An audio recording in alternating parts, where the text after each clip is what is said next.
Assalamualaikum warahmatullahi wabarakatuh. Perkenalkan, nama saya Kayurnisa dan teman saya Rahmalia. Di sini kami akan menjelaskan tentang kode etik karya tulis ilmiah. Etika karya ilmiah melibatkan nilai dan norma dalam penulisan, terutama terkait pengutipan, perizinan, dan penghindaran plagiarisme. Penulis wajib jujur menyebutkan sumber bahan dan meminta izin untuk menggunakan materi dari orang lain. Plagiat harus dihindari dan dalam penelitian kualitatif, perlindungan identitas sumber data diutamakan dengan menggunakan nama samaran. Tujuan etika karya ilmiah: 1. Manajemen akurasi temuan, penelitian, dan pengembangan ilmu pengetahuan.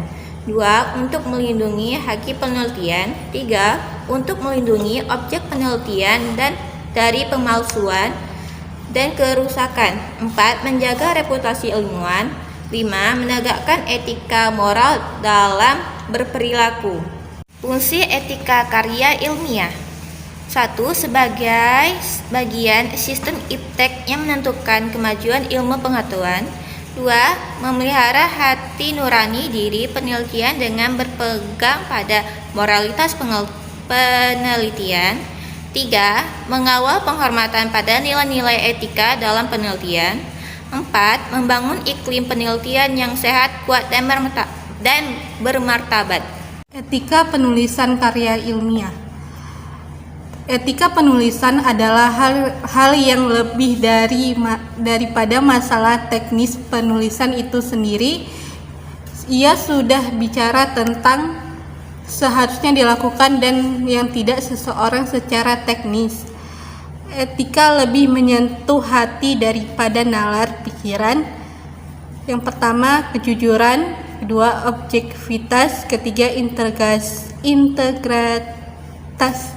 Yang keempat, ketelitian. Kelima, keterbukaan. 6. Penghargaan terhadap haki. 7. Penghargaan terhadap kerahasiaan. 8. Publikasi yang terpercaya. 9. Pembinaan yang konstruktif. Pelanggaran etika publikasi karya ilmiah: 1. Research fraud, fabrikasi dan falsifikasi data. Fabrikasi dan falsifikasi data merupakan kecurangan serius dalam penelitian, menciptakan atau memanipulasi data untuk hasil yang tidak valid. 2. Memanfaatkan data atau informasi bukan dari sumber asal.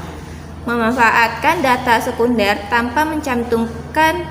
Pelanggaran etika penelitian mengancam validasi dan kejujuran. 3. Salami filching terjadi ketika studi besar dibagi menjadi 2 publikasi terpisah, menciptakan kesan sampel yang berbeda. Pelanggaran hak cipta dapat muncul dari praktik ini. 4. Pelanggaran hak kepemilikan dan ucap terima kasih. Pelanggaran hak kepenulisan terjadi ketika penulisan tidak mencantumkan sumber dengan tepat, merugikan reputasi dan citra penulis.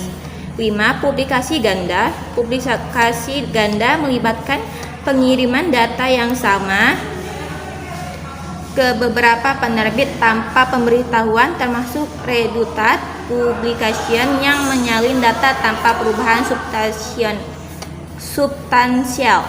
6. Konflik kepentingan. Dalam penulisan karya ilmiah, penting untuk menghindari konflik kepentingan agar hasilnya objektif dan dapat dipercaya oleh masyarakat.